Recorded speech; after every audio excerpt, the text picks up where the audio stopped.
I believe that as human beings, we have this one mission, which is to constantly keep evolving. Staying stagnant is one of the worst things that we can do for ourselves, especially, all our stress, anxiety comes from that aspect of being stagnant. There are no such things as challenges. See, life has to be makhan, and we unfortunately half the time are complicating our own lives. Your identity decides where your life goes. You think of yourself as a student, you'll remain a student the rest of your life. You think of yourself as a bichara employee, you'll be an employee bichara for the rest of your life. How long will it take me to form a habit? Will it take me 21 days to form a habit? And I tell them that's absolute rubbish. I don't talk about New Year resolutions because for most of us, New Year resolutions are just wishes and dreams. A resolution is a dream, but when you create a plan, it becomes an action. So having that plan is very, very important. As a habit, you cannot stop a habit. So this is the key thing. So it's not start, stop, continue for habits. Because if you stop a habit, it'll get replaced by something that you didn't intend.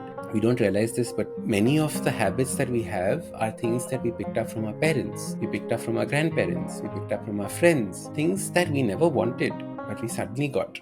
Hello and welcome to the Miraculous Beings Series. I'm your host and self mastery coach Shweta Shivraman, and this is a show where we discover, learn, and implement lessons from others' life journeys. Others who I believe epitomize miraculous in its truest spirit.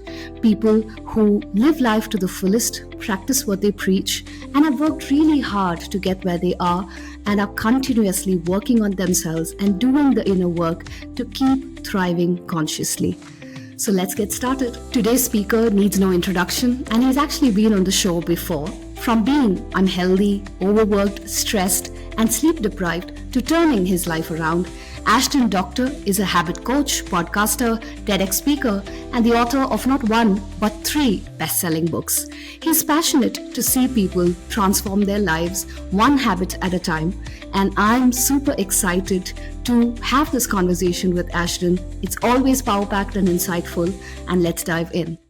Hi, Ashton. Welcome back to the Miraculous Musings Show. It's so nice to have you here. Thank you, my pleasure. Thank you so much. Thank you. And like we were just discussing off record, that so much has changed since you were last on the show. I think we spoke before, even the first book was to be released, and now it's 3 bestsellers and the fourth one that's just about to be released.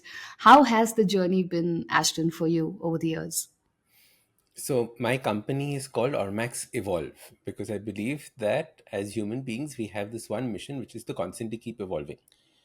Staying stagnant is one of the worst things that we can do for ourselves, especially, all our stress, anxiety comes from that aspect of being stagnant. And it's been crazy because I think we spoke, 3 years ago?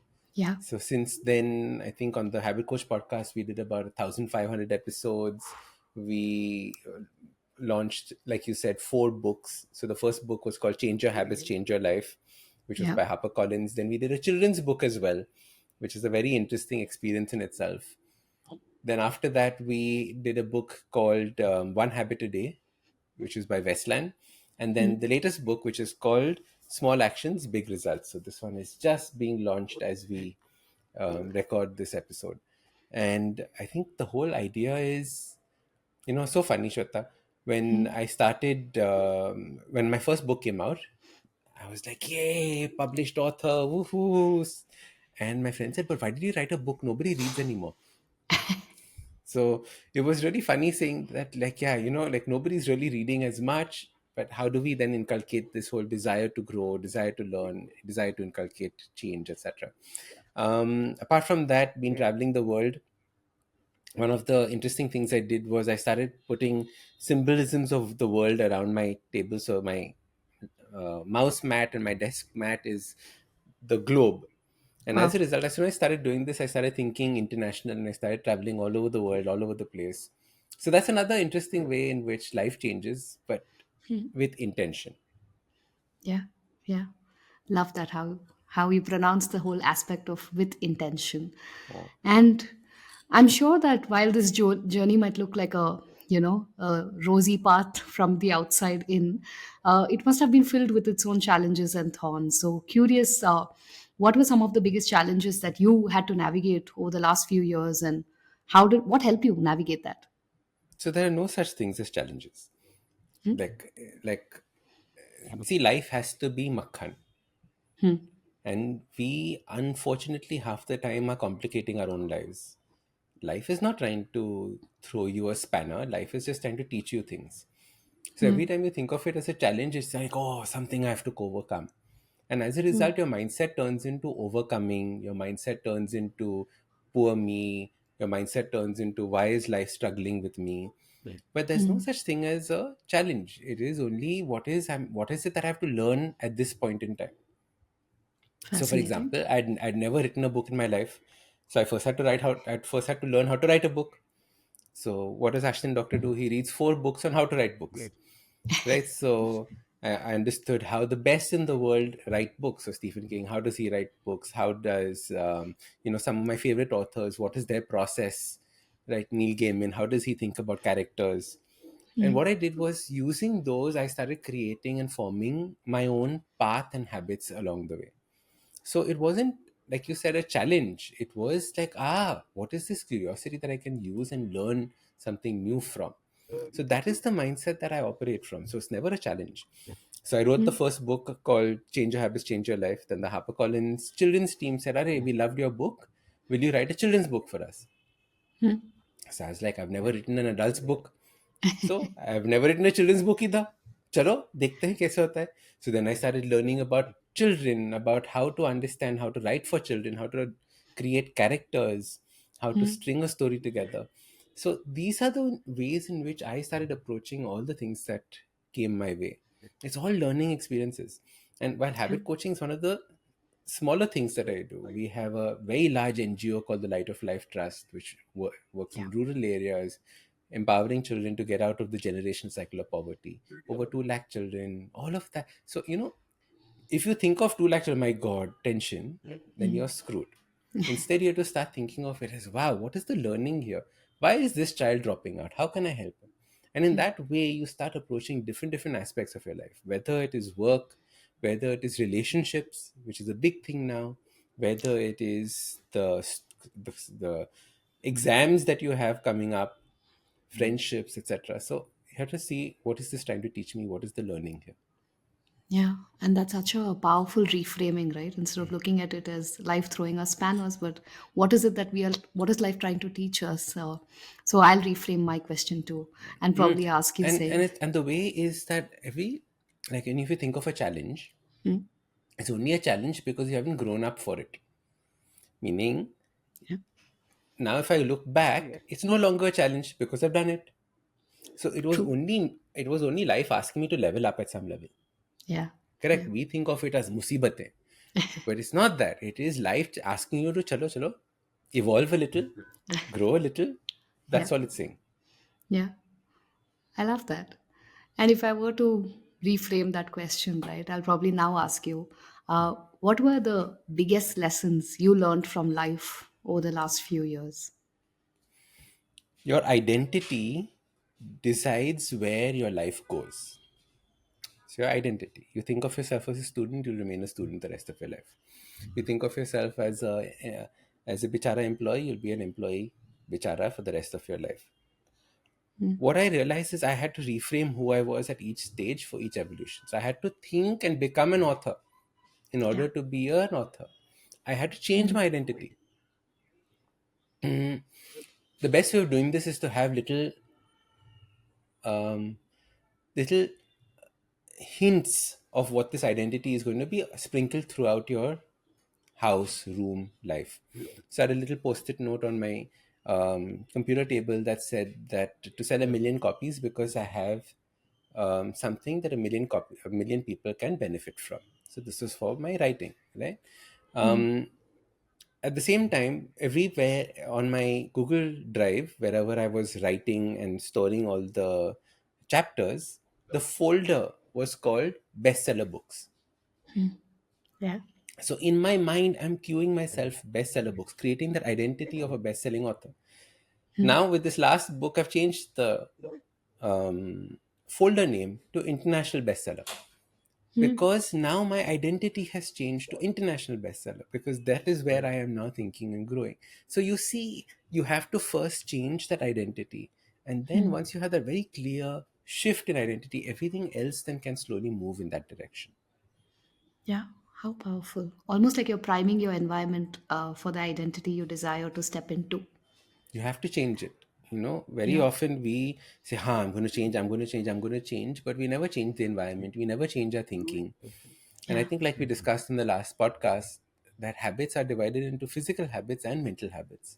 So the style in which you think, Yeah. the mental habits, those are the ones that actually require more work than the Yeah. physical one. It's not the gymming and etc. It's actually all the other things that need more work.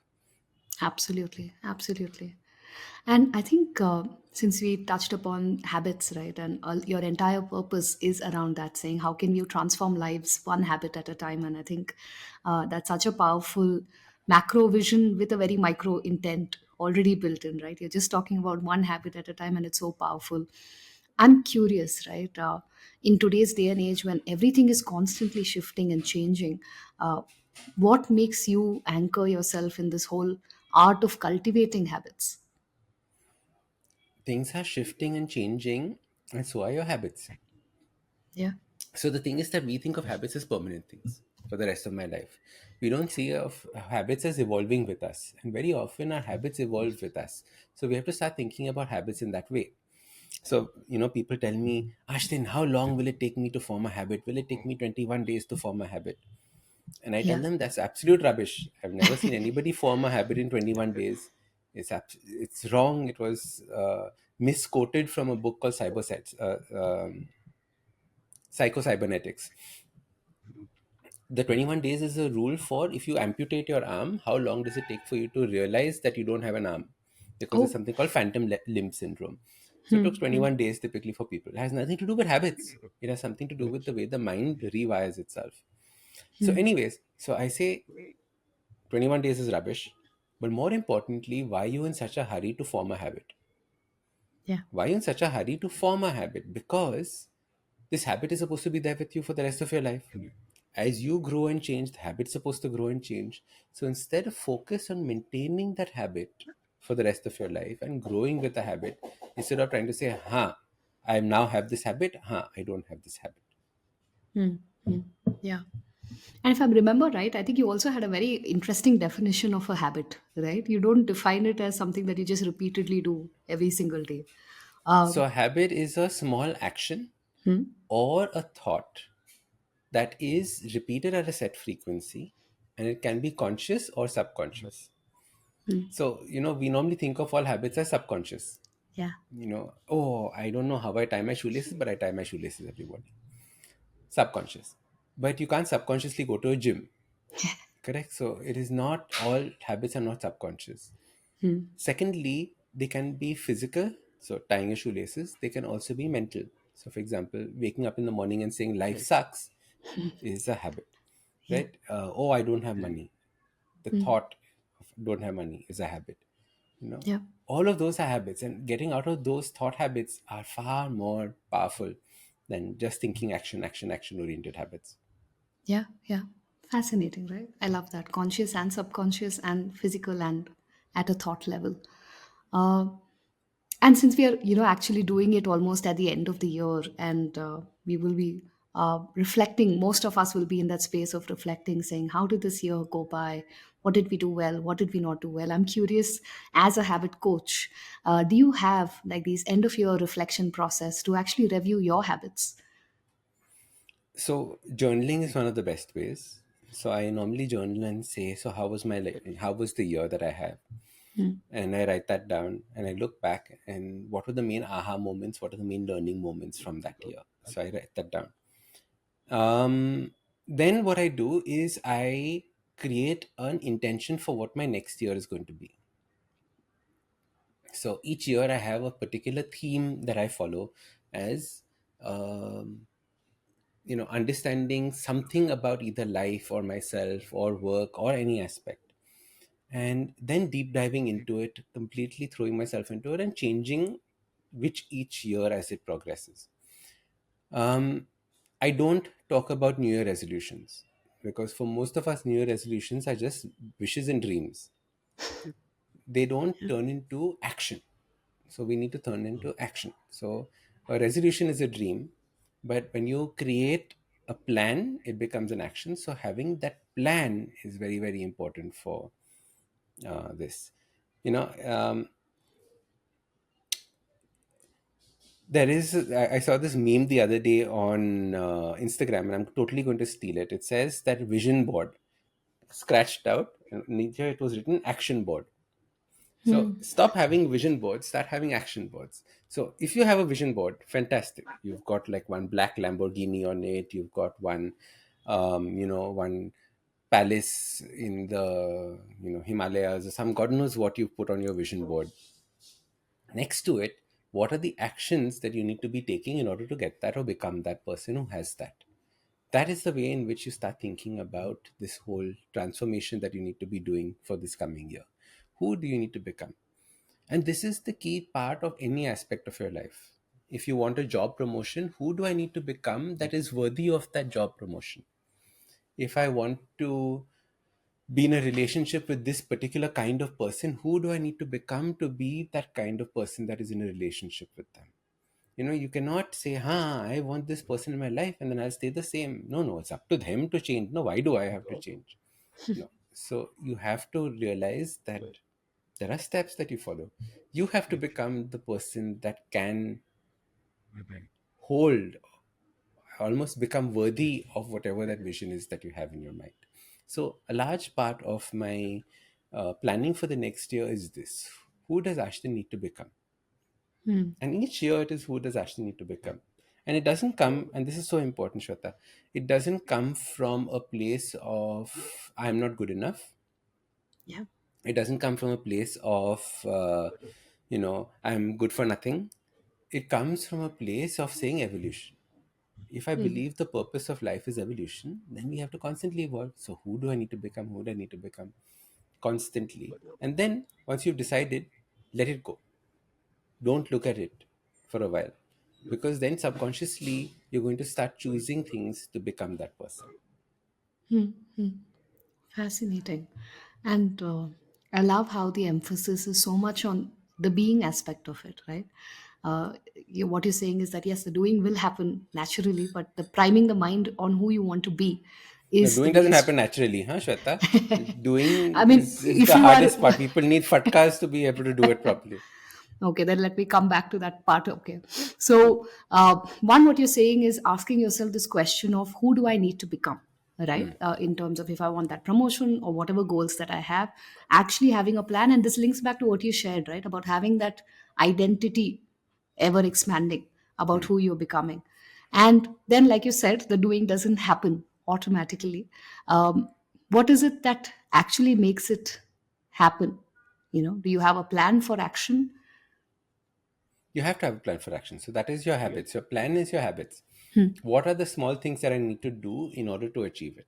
So, for example, this book is called Small Actions, Big Results. And it's not called Small Visions, Big Results. And it's Yeah. called Small Actions. What are the little things that I have to do in order to be able to get that vision? Vision is the big result. And this entire book is based on habits that are focus oriented and productivity oriented. Because I realize in today's day and age, these are the two things that are the hardest for people. People Yeah. cannot have focus. And over the years, productivity has been dropping very, very steadily because focus has not been there.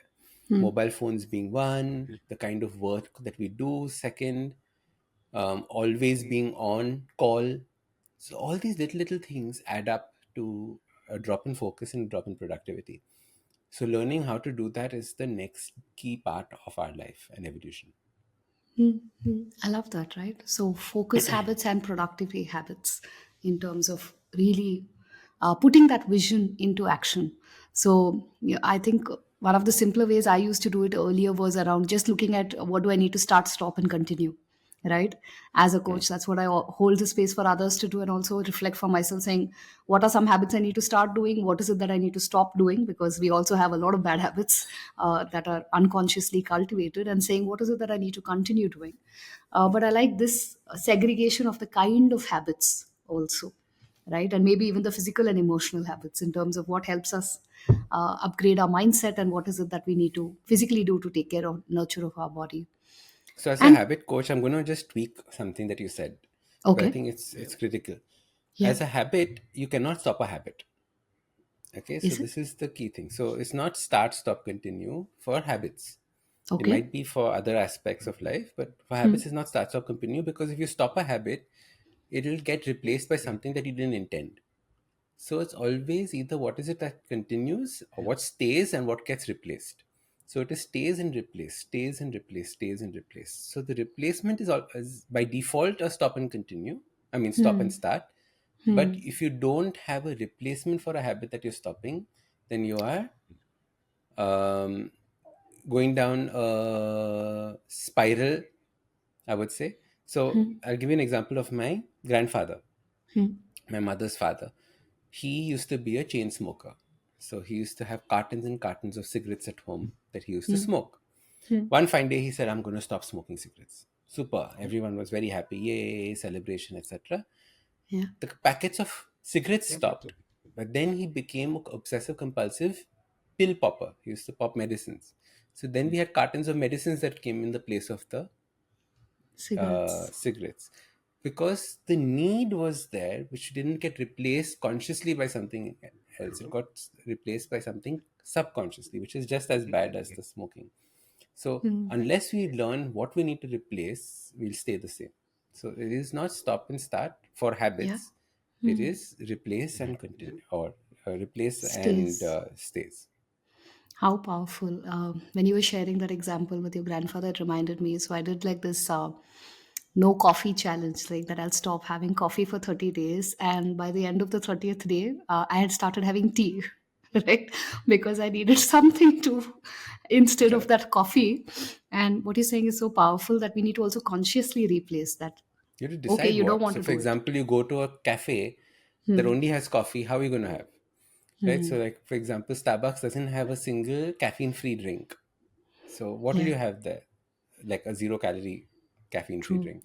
So what will you have in Starbucks if you go there? So all these are choices that you need to start making.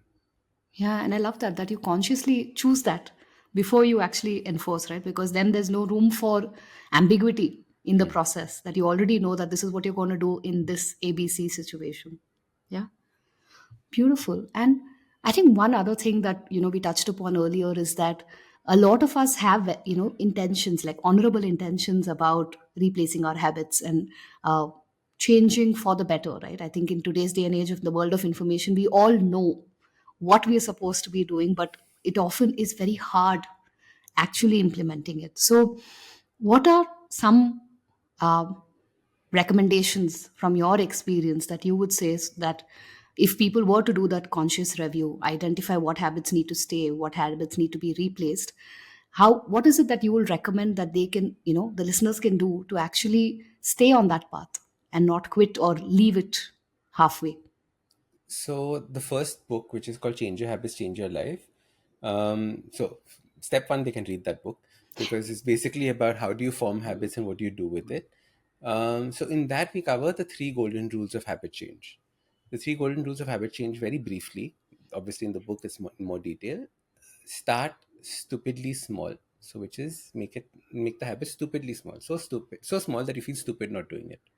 Second is make it extremely easy. So remove all friction from the process. So anytime you get an excuse not to do it, it's not easy enough. So you have to make it as easy as possible. And I give examples on how to do those things in the book. And the third aspect is never miss 2 days in a row. So never miss 2 days in a row is the mantra for consistency. And that's what we're trying to build. We're trying to build consistency into our day. So that is where you put these three golden rules together to make sure that you're consistent in whatever change that you want to make. So you say, Yeah. you write it down, you say these are, and never more than three habits at a time. Huh? So don't, anyone who wants to change and writes down a list of 10 habits, 100% you're not going to do it. Yeah. So it has to be three small things. So like a nutrition habit would be like, I want to have one small salad every day. Something tiny like that. Mm, in that way, what happens is that you suddenly start looking at life as small aspects, and you don't necessarily look at the immediate result. You look at the result 2 months down the line, 3 months down the line, which then compounds, and then you feel something very, very big over the course of that Yeah. period. Yeah. I love the three golden rules. And I'm just wondering, right? So, like the example that you gave, like nutrition habits or say showing up for our workouts and things like that, it's still very tangible in the sense that we can monitor and measure.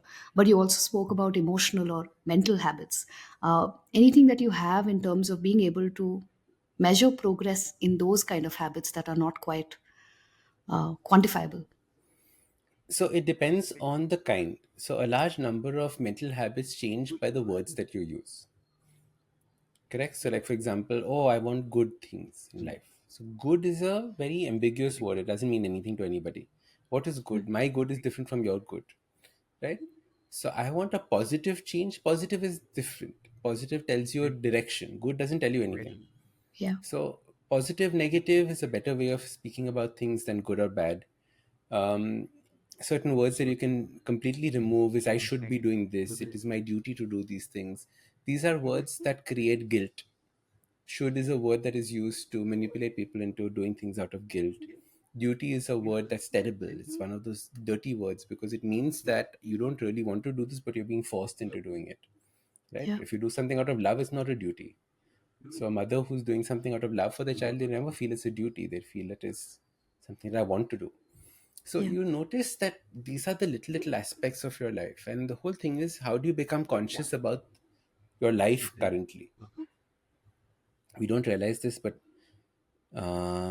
many of the habits that we have are things that we picked up from our parents, we picked up from our grandparents, we picked up from our friends, things that we never wanted but we suddenly got. So how do we become aware of these habits and then start deciding what stays and what then gets replaced, or what we keep or what goes? yeah. When we had spoken last, I hadn't done my TEDx talk, right? No, no. So my first TEDx talk, I've done two now. The first TEDx talk was on this, which was on hereditary habits and how habits are more hereditary than your DNA. Hmm. Hmm. Yeah. Fascinating, right? And uh, I love what you're saying about being conscious throughout life as a journey and looking at what is it that you're taking in and what is it that you're kind of imbibing from the people around you and kind of slowly changing it, right? Like you said, the shoulds and the duties, and I must do this. And I think there was one thing that I remember earlier that I tried to shift from is not that I have to do it, but I get to do it. Mm. Right? It's a very small semantic shift if you look at it, but the energy shifts so profoundly that you actually look forward to doing it. Yeah. But yeah, It's small beautiful. things. So for example, all my emails are signed off with gratitude. You know, Huh?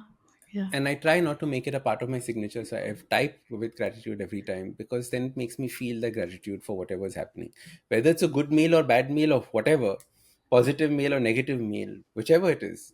I always consciously write with gratitude. So at least there's a sense of gratitude for whatever's happening. beautiful. And I'm almost sensing the theme of the small actions that you're talking about, right? It's so Mm. simple and so, like you said, it's so silly to not even think of not doing it, right? Because it's that simple. It doesn't take probably more than 2 seconds for all of us to type it out. But uh, I guess the appreciation then is throughout the day, right? With something as small as this. As with So gratitude, yeah, you feel it. yeah, yeah. And maybe now is a good time to actually hear from you about what prompted you to write this fourth book, Ashton. What is it that you're hoping readers take away? So the idea of writing books is that people listen to the podcast and then don't necessarily take action. So the last two books, which is One Habit a Day, I think you can see it at the back there somewhere, Yeah. and Small Actions, Big Results, is that in each of the chapters it ends with an exercise. Hmm.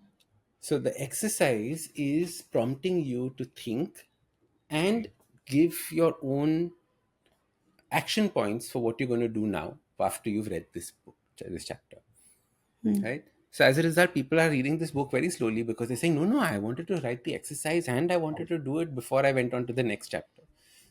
But I'm happy Yeah. that they're doing that because as a habit coach, I'm only looking at action, because Yeah. the action is what actually matters in everything. It's not the knowledge that you might have. Yeah. Gyan everyone has, right? Like like when people come to me and they say that, oh, I want to lose weight, and I was like, okay, we have to do this. It's like, no, no, Ashton, I know all of that.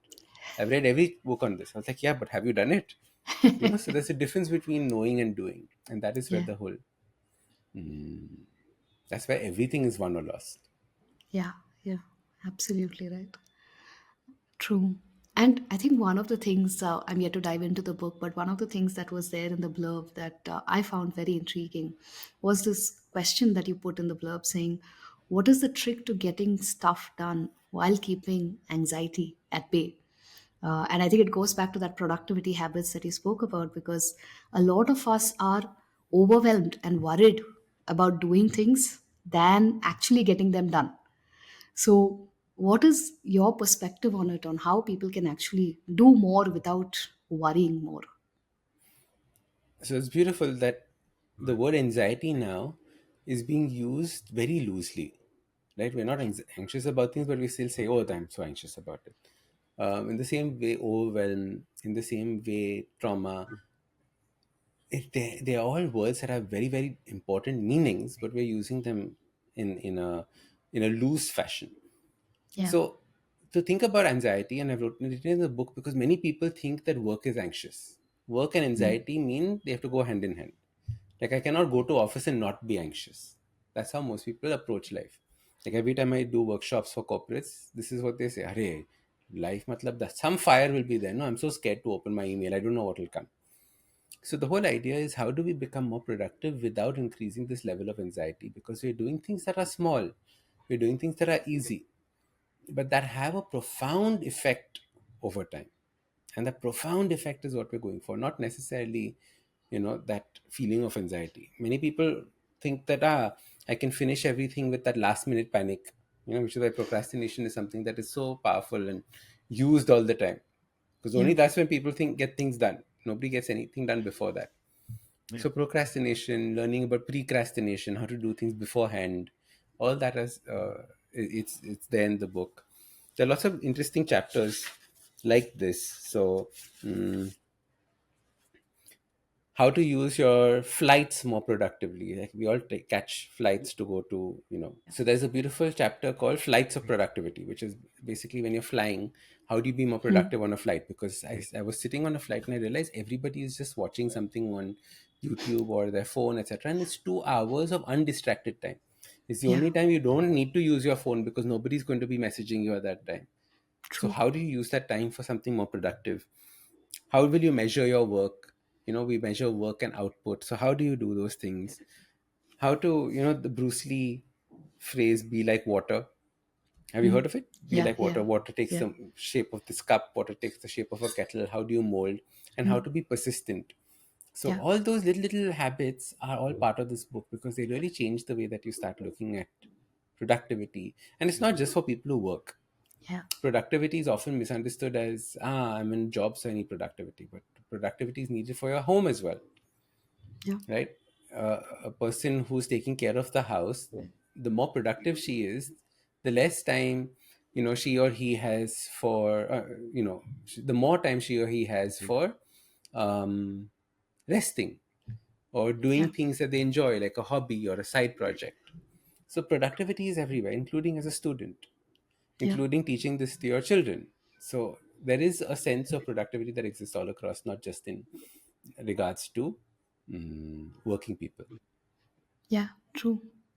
I love that, and I'm really excited to dive deep into it because it seems like such small, simple things. But like you said, that when you do it persistently over a period of time, will create that profound change. And I think what I truly admire about what you do also is that you embody it. Right, it's not something that you're just sharing with the world, but what you also use in your daily life to keep evolving continuously. And one thing that we always speak about in Miraculous Beings as a show is that we are all work in progress as humans, right? And I'm sure even as a habit coach, there might be a lot of habits that you're looking to inculcate to evolve into the next level of your growth. So, curious, what are some habits that you're looking to evolve in the upcoming year? And what are some insights from your own journey that you're using to embody that? So one of the big habits that need to be replaced is this one. Yeah. Our mobile phones are basically taking over our life, and we don't realize this, but everything that happens on our phone is nothing but a sale that's being made by somebody. Our Instagram is nothing but people trying to sell us things. YouTube is nothing but people trying to sell us things, or we are the product that's being sold. So it's so interesting saying that. Like, I remember when I started working and we started working in marketing, we run a market research business called Ormax, and at that point of time, talking about say 20 years ago, more than 20 years ago, if we told you that people will be able to receive advertisements wherever they are, even on a train, even in the airplane, even wherever, people would have laughed at you and said, no way are people going to be that stupid that they're going to be exposed to so many advertisements everywhere. And look at us now. Like, we don't even know that we're being sold to constantly. So I think the awareness of what's happening to us. So for me, one is reducing the phone usage for sure. Um, More towards spiritual well-being habits is the next part that I'm working towards. So the curiosity of learning more aspects and diving deeper into my meditation practices, etc., that is the journey in which I'm seeing, and an evolution from habit coach to something else. So we're trying to now I'm trying to figure out what that is going to be. And it's perfectly fine to not know where you're going once in a while, because that is when you create space for new ideas to come in Yeah. and to germinate. So there's a beautiful Netflix documentary on Winston Churchill on Netflix. It's just come. Apart from Winston Churchill being a terrible person for India and all of that, what we cannot take away from him is his power of words and the way that he spoke and the way that he mobilized the English language to win that Second World War. In that, there were 2 3 years of his life when he didn't know what he was doing. It was called his wandering years, I think they called it, Yeah. where he didn't quite know whether he was part of this political party or that political party, where he stood, etc. It was him waiting for his moment of glory. So sometimes we will be in that stage of life as well, and to accept it without judgment is the key part. Oh, yeah. That's so profound. Yeah. Love that. And I can't wait to see that next evolution that Thank is you. about to come. You and me both. Amazing. So, Ashton, are you ready for our rapid fire round? Shoot it. So, usually these are questions that we ask with an intention that these are resources for other work in progress humans, right? So, Hmm. on their self transformation journeys. Hmm. So, you already started us off with one documentary, but if there were three books or movies or podcasts that truly changed your life, what would they be? Okay, this is not a rapid fire round. I hate it when people ask me this because it takes me so long to remember what I have seen or watched. So I have Take a your very time. Yeah. simple, no, no, I have a very simple philosophy in life. It comes in, I sieve out what I want, and whatever else is there goes away. So Okay. this Winston Churchill documentary, I have no idea what the name of the documentary is. Yeah. But I've taken out my four nuggets from it. Right. So names of things, I have no clue on what book or where. The book that I'm currently reading, which is very nice, is the interpretation of the Bhagavad Gita by Yogananda Paramhansa, the person who wrote Autobiography of a Yogi. So his interpretation of the Bhagavad Gita, fascinating book. And he talks about habits there as well. And he Yeah. talks about habits as who was the teacher? Dronacharya, right? The teacher of the both Pandavas and Kauravas. So he equates Dronacharya to habits, saying that these habits are in our life and they can be either good or bad, positive or negative. It is how you use them. So it is the same teachings that came, Yeah. but how it is being used is different. So it's a very nice book. I think it's a great read. If you're an entrepreneur, Entrepreneurship Roller Coaster, E-Myth Revisited are fantastic books to be reading. Uh, then obviously there's this amazing book called Small Actions, Big Results. I just picked it up. So I think like it's something that we should all be checking out. Yeah. On Netflix, did I see any interesting documentaries? I think there was one that was very inspiring that I forgot what it is, but I'll remember and I'll tell you. Sure. Sure. This is the Oh. slowest rapid fire round that you've ever had. No, it's all right. I think I also need to come up with a different name because these are deep questions. So I'll probably These are not that's rapid fire. Rapid fire is yes or no. fair enough. I'll take that as a work in progress for our show. But lovely. So not rapid fire. So let's take the pressure off. What is one non-negotiable that you probably have to live life to the fullest? The other one was Martha Stewart's documentary on Netflix. Like, it's a fascinating one on like this. Like, I would never want Martha Stewart as a friend, or as like a family member, because like she just like her type A personality would drive us crazy. But the way she bounced back from being in jail and all sorts of things, it's fascinating. So that's another amazing documentary. Like towards the end of it, I was like, yes, you go, that kind of a thing. Love So that's it. another one. Yeah. I'm glad it came through. There must have been a part of your brain that was processing But that. still, I was like, what is it? Which one was that? But lovely. Thank you. I'm, Because I'm whenever going I to see watch these those things, too. I message all my friends saying, watch it now, watch it now.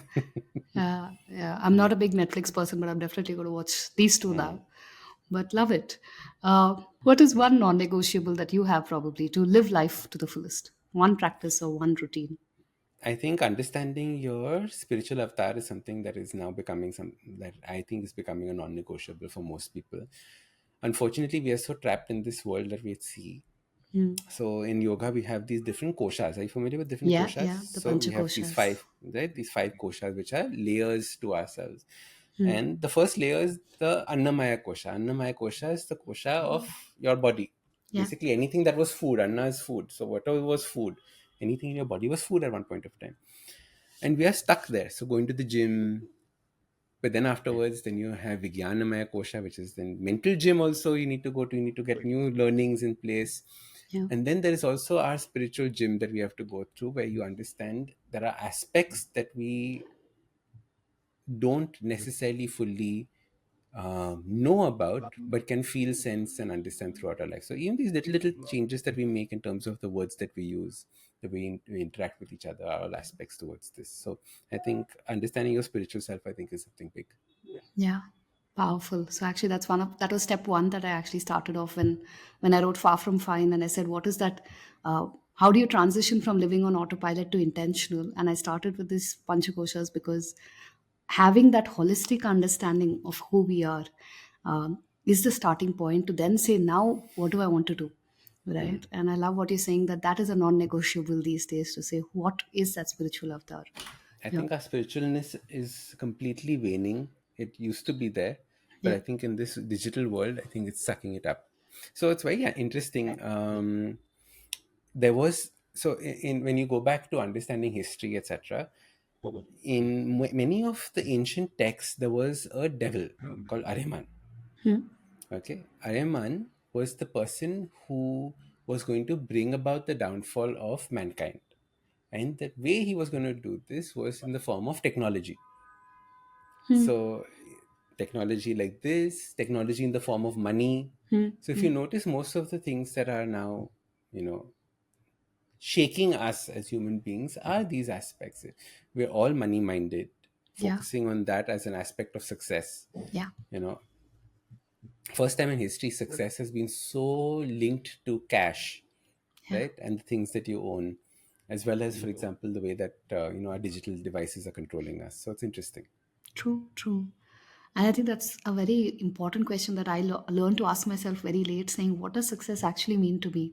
It doesn't have to be fame, wealth, popularity, power that are, that is construed as generic definitions of success. I think when we look deeper and say what success really means, it was very different answers that emerged, Very not true. the objective ones. Yeah. All right. What are some practices that you inculcate in your routine to enhance your mental well being, Ashton? Mental well-being, one is very conscious about the words that I use. So this is a big issue that my dad has with me. He's like, Ashton, you can't keep thinking before you speak. I was like, what do you mean by you can't keep thinking before you speak? The whole idea is to think before you speak, right? So being very conscious about the words that you use before you say them. Yeah. So you must understand that thoughts become words, words become actions. So there is a step by step. It's almost like a waterfall stream that takes place. You first have to have a thought before you can speak it out. Yeah. And if you're not thinking before speaking, it's your default brain that's speaking. And if your default brain is thinking, "Oh my God, I'm so bad. I'm this person's like this. That person's going to cheat me." This kind that default brain has to first be worked on. So I'm Yeah. very, very conscious about the kinds of words that I use when I'm talking to people. The second aspect is I'm very conscious about uh, the thoughts, the words, and then finally the actions that I have when I'm doing these things. So that I think is something that is non-negotiable in that way. Yeah. Lovely. And obviously, the question I definitely had to ask you was, what are some routines that are non-negotiable for you to fuel your creativity? So we often think of creativity as, I have to look at the wall and then suddenly an idea will happen. But Yeah. creativity is actually, there are stages to it. The first stage of creativity is to get data points into your brain. So the more you read, watch, listen, think, or the more you absorb, the better your creativity will be. So that is step one. So increase creativity by increasing the amount of thought that you have, the input that you have. The second one is increase creativity by asking the right kind of questions. So we don't often ask questions that are creativity inducing. So asking questions that push us to thinking about life differently. Because most of the time, most of the things that we think about are things that we've taken for granted. This is how things are, this is how they will always be. But it's not so true. So the second part is asking the right questions. The third part is allowing empty space where you can then allow your mind to join the dots for that particular question. Which is why we always get the best answers when we're having a shower, Mm. yeah, when we're sitting on the pot, when we don't have our phone with us, when it's empty space, our hands are busy doing something, our mind is somewhere, and that's when you normally end up with your creative ideas. Like Yeah. who was it? Pythagoras? No. Who was it? Archimedes. Who was it in the Archimedes, the yeah, bathtub. in the Yeah. bathtub? Yeah? Yeah. Eureka, eureka. So it's always in the bathtub. So once you create that empty space is when you'll have those creative moments. Yeah, I love that. Very simple three-step process. All right. And one last question in the not so rapid fire. One thing you wish you'd known a few years ago.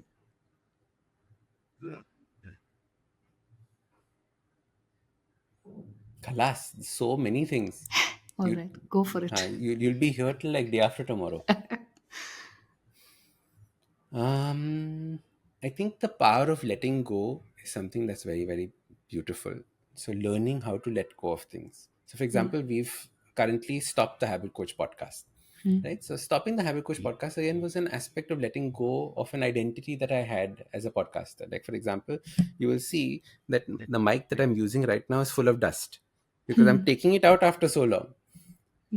And I was thinking about that while I was putting the mic and saying that, this was something that I was using 3 times a week. Now I'm using this like once in 2 months, 3 months. So it's a very beautiful thing of understanding what are the aspects to let go and how do you let go of things with grace. Those are things that I wish I'd learned. But you learn them at the right time always. It's always the Yeah, right time when these things come. So learning how to let go of these things with grace, I think, is a beautiful one as well. how beautiful. Thank you, Ashton. I think so many interesting nuggets of wisdom, and I almost feel like I'm interviewing a different person after 3 years. You are. You're supposed to. Every Yeah, 6 months, you'll interview a different person. I remember there was this person who started working with me as my assistant. And she's like, Ashton, I've been with you for 4 months. And how many things have you done in 4 months? How is this possible? And I was like, listen, it's supposed to be like that. It's supposed to be changing constantly. Not supposed to say sit still. yeah, yeah. I love that. Imbibing that evolution spirit truly and wholly. Yeah, Completely. love that. And since you said a little bit about asking the right questions, I'm just curious, is there any question that you wish I'd asked you that we probably didn't cover in the last 1 hour? Mm.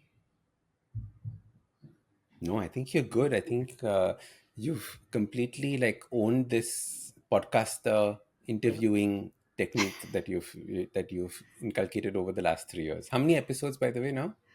Not much, actually. We took a pause after the book. It was a little hectic for me. So I think we're at 153, 154. Not bad. Most Yeah. podcasts end at 20. So Yeah, it is. It is. I think I look at it as a way of creating timeless pieces of content that people can always come back to. So, beautiful. kind of like my service. So, let's see. Lovely. Lovely.